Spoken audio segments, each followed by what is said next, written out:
ಕರ್ನಾಟಕ ಕಂಡಂತಹ ಬಹಳ ದೊಡ್ಡ ಹೋರಾಟ, ಸೌಜನ್ಯಳ ನ್ಯಾಯಪರವಾದಂಥ ಹೋರಾಟ.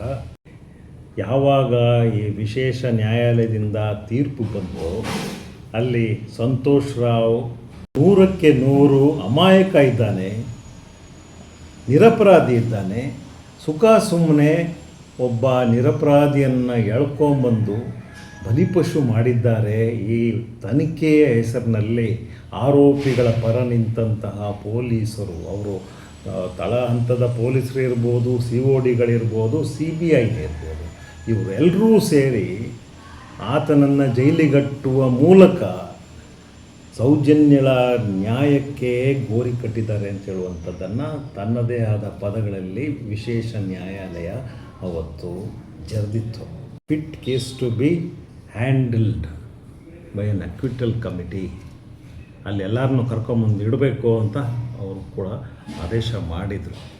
ಅಂಥ ಸಂದರ್ಭದಲ್ಲಿ ಬಹಳಷ್ಟು ಜನ ನಿವೃತ್ತ ಪೊಲೀಸ್ ಅಧಿಕಾರಿಗಳು, ಅವರು CODಲಿದ್ದಂಥವರು, ನಮ್ಮ ಮೈಸೂರಿನಲ್ಲಿ ನಿವೃತ್ತರಾದಂತಹ DYSP ಖಡಕ್ ಅಂತ ಹೇಳ್ತಾಯಿದ್ರು. ಸೂಟು ಬೂಟು ಹ್ಯಾಟು ಎಲ್ಲ ಹಾಕ್ಕೊಂಡು ಪೋಸ್ಟ್ ಕೊಡುವಂಥವರು, ಎಲ್ಲ ಪತ್ರಿಕೆಗಳಲ್ಲಿ ಬರೆಯೋದು, ಭಾಳ ಪ್ರೋಗ್ರೆಸಿವ್ ಅಂತ ಶೋ ಕೊಡುವಂಥ ಒಬ್ಬ ಅಧಿಕಾರಿ.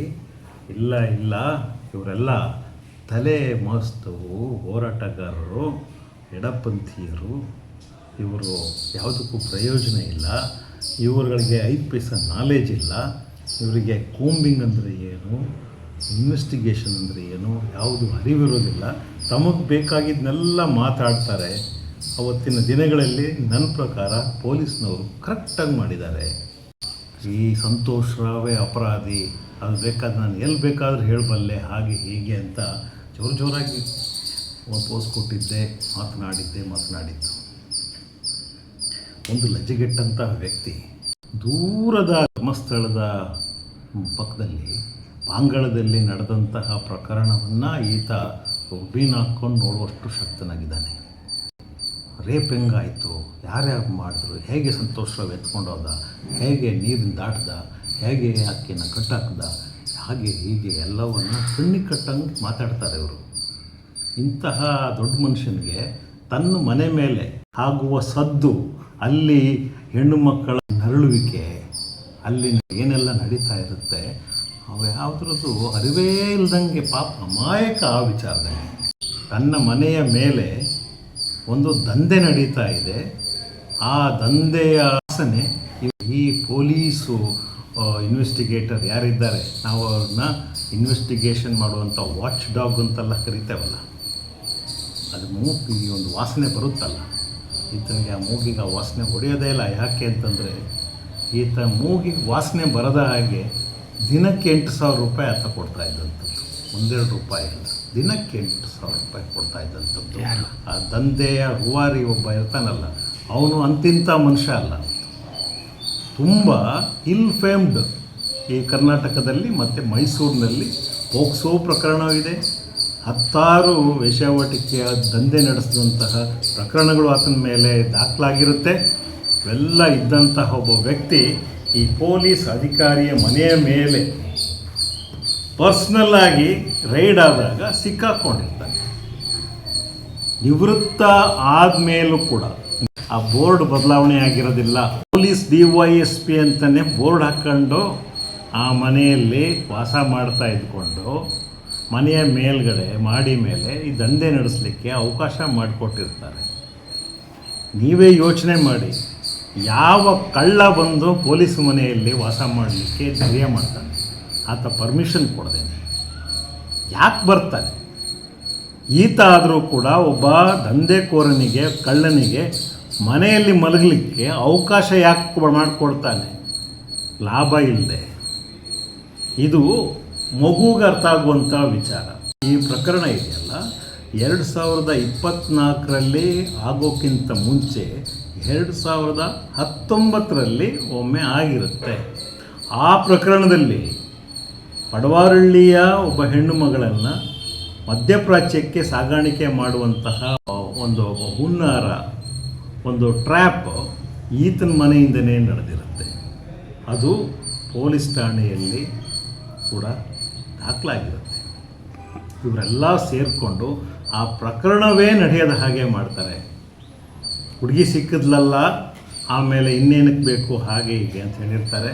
ಆ ಸಂದರ್ಭದಲ್ಲಿ ಅಮಾಯಕ ಅಂದರೆ ವಿಕ್ಟಿಮ್ ಕಾರ್ಡನ್ನು ಇದೇ ಅಧಿಕಾರಿ ಆಟ ಆಡಿರ್ತಾನೆ, ಪ್ರದರ್ಶನ ಮಾಡಿರ್ತಾನೆ. ಅಯ್ಯೋ ನನಗೇನೂ ಗೊತ್ತಾಗಿಲ್ಲಲ್ರಿ, ಏನ್ರಿ ಇದು, ಪೊಲೀಸ್ ಅಧಿಕಾರಿಗಳನ್ನೇ ಇವರು ಮಿಸ್ಯೂಸ್ ಮಾಡ್ಕೊಳ್ತಾರಲ್ಲ, ನನ್ನ ಮಕ್ಕಳು ಒಳ್ಳೆ ಕೆಲಸ ಮಾಡಿದ್ರಿ, ಇನ್ಮೇಲೆ ಹುಷಾರಾಗಿರ್ತೀನಿ ಕಣ್ರಿ ಅಂತ ಹೇಳಿದಂಥವನು ನಾವು ಕೂಡ ಸ್ವಲ್ಪ ಏಮಾರ್ತೀವಿ ಒಳ್ಳೆತನಕ್ಕೆ ಇರ್ಬೋದೇನೋ ಅಂತ ಹೇಳ್ಬಿಟ್ಟು.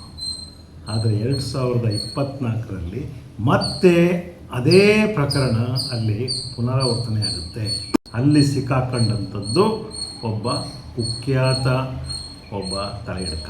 ಅಲ್ಲಿ ಮೊದಲು ಬೇರೆ ಒಂದು ಬೋರ್ಡ್ ಇತ್ತು, ಇವಾಗ ಅದು ಧನಿಯಾ ಅಂತ ಯಾವುದೋ ಒಂದು ಬೋರ್ಡ್ ಚೇಂಜ್ ಆಗುತ್ತೆ. ಬರುವಂಥ ದಂಧೆಕೋರರು ಬದಲಾವಣೆ ಆಗ್ತಾರೆ. ಮೊದಲು ಯಾವುದೋ ಒಬ್ಬರು ಹೆಣ್ಣುಮಗಳು ನಡೆಸ್ತಾ ಇದ್ಲು, ಈಗ ಒಬ್ಬ ಗಂಡಸು, ಒಬ್ಬ ಬಾಂಡ್ಲಿ ಮಹೇಶ ಅಂತ ಹೇಳುವಂಥವನು ಅಲ್ಲಿ ನಡೆಸ್ತಾ ಇದ್ದಂಥದ್ದು. ಮೊದಲು ಬ್ಯೂಟಿ ಪಾರ್ಲರ್ ಹೆಸರಿನಲ್ಲಿ ನಡೆಸ್ತಾರೆ.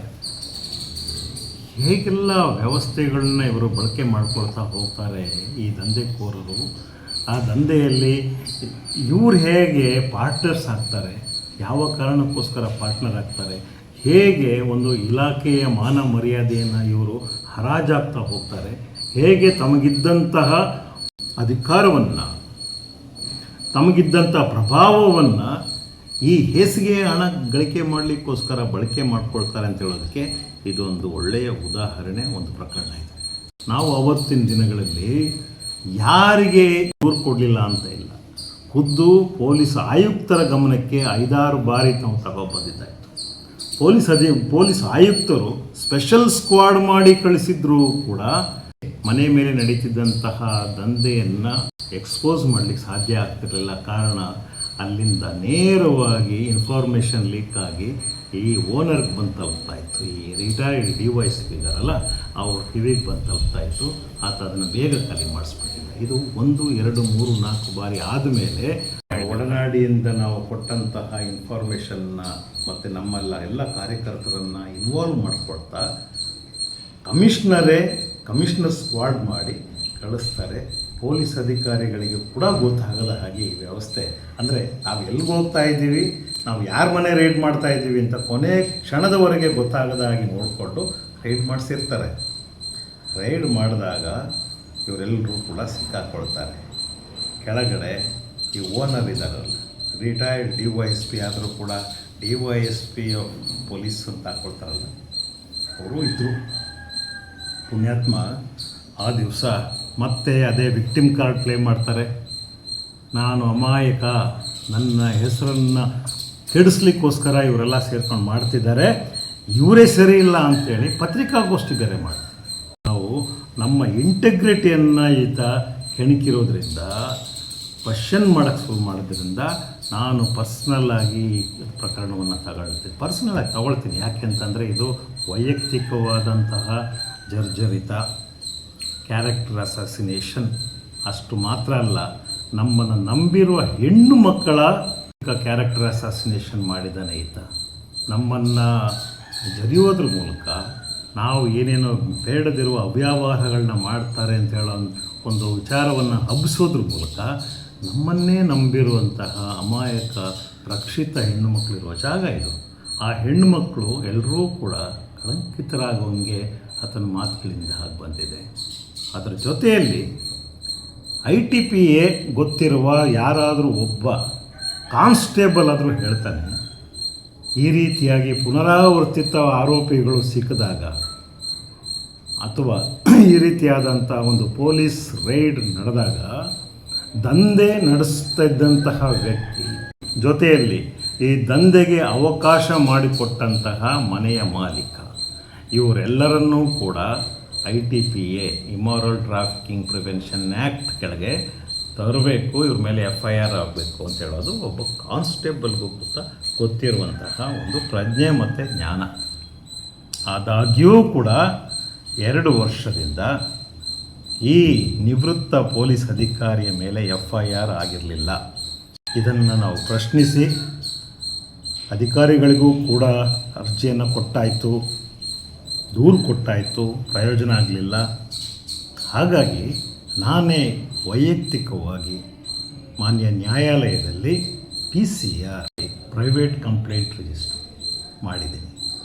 ಅದರ ಫಲವಾಗಿ 2 ವರ್ಷಗಳು ಕೊಂಡು ನಾವು ಕೊಟ್ಟ ಎಲ್ಲ ಆಧಾರಗಳನ್ನು, ಎಲ್ಲ ಸಾಕ್ಷಿಗಳನ್ನು ಪರಿಗಣಿಸಿ ಇವತ್ತು ಕೋರ್ಟು JB ರಂಗಸ್ವಾಮಿ ಅವರ ಹೆಸರನ್ನು FIR ಅಲ್ಲಿ ಸೇರಿಸಲಿಕ್ಕೆ, ಅವ್ರ ಮೇಲೆ ಕಾನೂನು ಕ್ರಮವನ್ನು ಹೊರಡಿಸಲಿಕ್ಕೆ ನಿರ್ದೇಶನವನ್ನು ಕೊಟ್ಟಿದೆ. ಅದರ ಒಂದು ಸಂಪೂರ್ಣ ಆದೇಶ ಪ್ರತಿಗಳು ನನಗೆ ಕೈಗೆ ಸಿಗಬೇಕಾಗಿದೆ. ಏನೆಲ್ಲ ಬರೆದಿದ್ದಾರೆ ನೋಡಬೇಕಾಗಿದೆ. ಆದರೆ ಈ ಸಂದರ್ಭದಲ್ಲಿ ಇಷ್ಟರ ಮಟ್ಟಿಗೆ ನಾನು ಕಂಪ್ಯೂಟರ್ನಿಂದಲೂ ಕೂಡ ಇದನ್ನು ನಾನು ತಗೊಂಡಿದ್ದೀನಿ. ಇದರಲ್ಲಿ ನನ್ನ ಕಣ್ಣಿಗೆ ಕಾಣ್ತಾ ಇರುವುದು IPC. ಅಂದಿನ ದಿನಗಳಲ್ಲಿ ಈ ಒಂದು ಪ್ರಕರಣ ನಡೆದಿರೋದ್ರಿಂದ ಇದು IPC ಕೆಳಗೆ ಹ್ಯಾಂಡಲ್ ಮಾಡ್ತಾರೆ. ಇದು IPC ಸೆಕ್ಷನ್ 499, 500 ಮತ್ತು 506 ಅದ್ರ ಕೆಳಗಡೆ ಇದನ್ನು ದಾಖಲೆ ಮಾಡಿ ಅಂತ ಬರೆದಿದ್ದಾರೆ. ಅಂದರೆ ಇದು ಸಂಪೂರ್ಣವಾಗಿ ನಮ್ಮ ಮಾನಹಾನಿಗೆ ಸಂಬಂಧಪಟ್ಟಂತಹ ಕೃತ್ಯ ನಡೆಸಿದ್ದು ಮೇಲ್ನೋಟಕ್ಕೆ ಗೊತ್ತಾಗ್ತಾ ಇರೋದ್ರಿಂದ FIR ಮಾಡಿ ಅಂತ ಬಂದಿರುತ್ತೆ. ತಪ್ಪು ಮಾಡಿಬಿಟ್ಟಿದ್ದಾರೆ ಅಂತಲೂ ಅದೇನು ಹೇಳಲ್ಲ. FIR ಮಾಡಿ ಇನ್ವೆಸ್ಟಿಗೇಟ್ ಮಾಡಿ ಅಂತ ಹೇಳಿರ್ತಾರೆ. ನನ್ನ ಪ್ರಶ್ನೆ ಇದಲ್ಲ, ಮಾನಹಾನಿದು ಹೌದು. ಅದಕ್ಕೂ ಮೊದಲು ಈತನ ಹೆಸರು ITPA ಸೆಕ್ಷನಲ್ಲಿ ಬರಬೇಕಲ್ಲ, ಅದನ್ನು ಮಾನ್ಯ ನ್ಯಾಯಾಲಯ ನಮೂದಿಸಿದೆಯೋ ಇಲ್ಲವೋ ಅಂತ ಹೇಳುವಂಥದ್ದನ್ನು ಆದೇಶ ಪ್ರತಿ ನನ್ನ ಕೈಗೆ ಸೇರಿದ ಮೇಲೆ ನಾನು ಹೇಳಲಿಕ್ಕೆ ಸಾಧ್ಯ. ಆದರೆ ಈಗಲೂ ಕೂಡ ನಾನು ಇನ್ಸಿಸ್ಟ್ ಮಾಡುವಂಥದ್ದು ಅಂದರೆ ಮಾನ್ಯ ನ್ಯಾಯಾಲಯವನ್ನು ಕೂಡ ನಾನು ಕೇಳ್ತೇನೆ, ಮುಂದಿನ ದಿನಗಳಲ್ಲಿ ಕೇಳ್ತೇನೆ, ಯಾಕೆ ITPA ಸೆಕ್ಷನ್ಸ್ ಕೆಳಗಡೆ ಈ ನಿವೃತ್ತ ಪೊಲೀಸ್ ಅಧಿಕಾರಿಯ ಹೆಸರು ತರ್ತಾ ಇಲ್ಲ? ಅಕಸ್ಮಾತ್ ಆದೇಶ ಏನಾದರೂ ಇಲ್ಲದೆ ಇದ್ದರೆ, ಯಾಕೆಂದರೆ ಇದು ಪ್ರೈಮಾ ಫೇಸಿ ಎವಿಡೆನ್ಸ್ ಇದೆ. ಇದೆಲ್ಲೋ ಯಾವುದೋ ಬೇರೆ ಕಟ್ಟಡದಲ್ಲಿ, ಆತನಿಗೆ ಸೇರಿದ ಬೇರೆ ಕಟ್ಟಡದಲ್ಲಿ ನಡೆದಂಥದ್ದಲ್ಲ. ವಾಸವಿರುವ ಮನೆಯ ಮೇಲ್ಗಡೆ ನಡೀತಾ ಇದ್ದಂಥದ್ದು. ಮತ್ತು ಈ ದಂಧೆ ನಡೀತಿರುವಂಥ ಹಾಲ್ ಏನಿದೆ ಅದರ ಪಕ್ಕದಲ್ಲೇ ಒಂದು ಟ್ಯುಟೋರಿಯಲ್ಗೂ ಜಾಗ ಮಾಡಿಕೊಂಡಿದೆ. ಎಂಥ ಟೆಕ್ನಿಕ್ಸ್ ಬಳಸ್ತಾರೆ ಇವರೆಲ್ಲ ಸೇರಿಕೊಂಡು ಅಂತಂದರೆ, ಆ ಟ್ಯುಟೋರಿಯಲ್ಗೆ ಹೆಣ್ಣುಮಕ್ಕಳು ಗಂಡು ಮಕ್ಕಳು ಎಲ್ಲರೂ ಕೂಡ ಕಾಮರ್ಸು ಮತ್ತೊಂದು ಕಲಿಲಿಕ್ಕೆ ಬರ್ತಾರೆ. ಅದೇ ಮೆಟ್ಲು ಹತ್ಕೊಂಡು ಪುರುಷರು ಬರ್ತಾರೆ, ಈ ಹೆಣ್ಣುಮಕ್ಕಳು ದಂಧೆ ನಡೆಸೋರು ಎಲ್ಲರೂ ಬರ್ತಾರೆ. Totally confused. ಯಾರು ಎಲ್ಲಿಗೆ ಹೋಗ್ತಾರೆ, ಏನು ಮಾಡ್ತಾರೆ ಯಾರಿಗೂ ಗೊತ್ತಿಲ್ಲ, ಅಥವಾ ಗೊತ್ತಿದ್ದರೂ ಗೊತ್ತಿಲ್ಲದಂಗೆ ನಟನೆ ಮಾಡ್ಕೊಂಡು ಹೋಗುವಂಥದ್ದು ನಡೀತಾ ಇತ್ತು.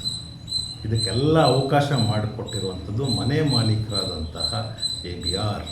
ಅದನ್ನೇ ನಾನು ಕೋರ್ಟ್ನಲ್ಲಿ ನನ್ನ ಒಂದು ಸಬ್ಮಿಷನ್ನ ನಾನು ಮಾಡಿದ್ದೇನೆ. ಕಕ್ಷಿಯ ಪ್ರಮಾಣೀಕರಿಸಿ ಈ ಹೇಳಿಕೆಯನ್ನು ಕೂಡ ನಾನು ಆಗಾಗಲೇ ಕೊಟ್ಟಿದ್ದೆ.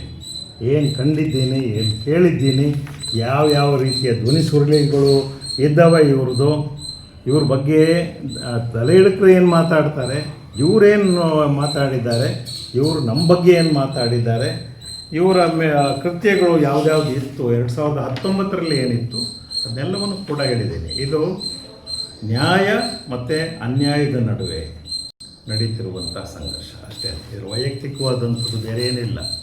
ಇದನ್ನು ಸುಲಭವಾಗಿ ಬಿಡಲಿಕ್ಕೂ ಬರೋದಿಲ್ಲ. ಅಕಸ್ಮಾತ್ ಈ ಕೋರ್ಟ್ನಲ್ಲಿ ITPA ಸೆಕ್ಷನ್ಸ್ನ ಅವರೇನಾದ್ರು ಬಳಕೆ ಮಾಡದೇ ಇದ್ದರೆ ಮುಂದಿನ ಮೇಲಿನ ಡಿಸ್ಟ್ರಿಕ್ಟ್ ಕೋರ್ಟ್ನಲ್ಲಿ ನಾವು ಅದನ್ನು ಪ್ರಶ್ನೆ ಮಾಡಲಿದ್ದೇವೆ. ಮತ್ತು ಅದು ಖಂಡಿತವಾಗಲೂ ಡಿಸ್ಟ್ರಿಕ್ಟ್ ಕೋರ್ಟ್ನಲ್ಲಿ ಅದನ್ನು ಎತ್ತಿ ಹಿಡಿತಾರೆ ಅಂತೇಳೋ ಭರವಸೆ ನಂದು. ಅಲ್ಲಿಲ್ಲ ಅಂತಂದರೆ ಹೈಕೋರ್ಟ್ನಲ್ಲಾದರೂ ಹೋಗ್ಬೋದು. ಅದು ಬಿಡೋ ಯಾವುದೇ ಪ್ರಶ್ನೆ ಇಲ್ಲ. ಬ್ಯೂಟಿಫುಲ್ ಕೇಸ್ ಇದು. ಹೇಗೆ ಒಂದು ವ್ಯವಸ್ಥೆ ಅಧಿಕಾರದಲ್ಲಿ ಇದ್ದವ್ರನ್ನ ಬಚಾವ್ ಮಾಡ್ತಾ ಬರುತ್ತೆ ಅನ್ನೋದಕ್ಕೆ ಇದೊಂದು. ಎಷ್ಟು ಪೇಚಾಡಬೇಕು ಇವ್ರನ್ನೆಲ್ಲ ಫಿಕ್ಸ್ ಮಾಡಬೇಕಾದ್ರೆ, ಎಷ್ಟು ಪೇಚಾಡಬೇಕು ರೀ. ಒಬ್ಬ ಮಾಮೂಲಿ ದಂಧೆಕೋರನ್ನ ಹಿಡಿದಾಕಲಿಕ್ಕೆ ಏನೂ ಅಷ್ಟೇ ಸಮಸ್ಯೆನೇ ಆಗಲ್ಲ. ಆದರೆ ಈ ವೈಟ್ ಕಾಲರ್ಡ್ ಇರ್ತಾರಲ್ಲ, ಅವ್ರನ್ನ ಹಿಡಿದಾಕಲಿಕ್ಕೆ ಬಹಳ ಕಷ್ಟ ಇದೆ. ನಮ್ಮ ನ್ಯಾಯ ವ್ಯವಸ್ಥೆಯು ಅವ್ರ ಪರವಾಗಿ ನಿಂತ್ಕೊಂಡ್ಬಿಟ್ರೆ ಎಲ್ಗೋ ಹೋಗೋಣ ನಾವು. ಅವ್ರು ಮಾಡಿದ್ದನ್ನೆಲ್ಲ ಸಹಿಸ್ಕೊಂಡಿರ್ಬೇಕು. ಜಗಜ್ಜಾಹೀರಾಗುವಂಥ ದಿನಗಳು ಹತ್ತಿರ ಬರ್ತಾ ಇದ್ದಾವೆ. ಒಂದು ಹಂತದಲ್ಲಿ ನಮಗೆ ಜಯ ಸಿಕ್ಕಿದೆ.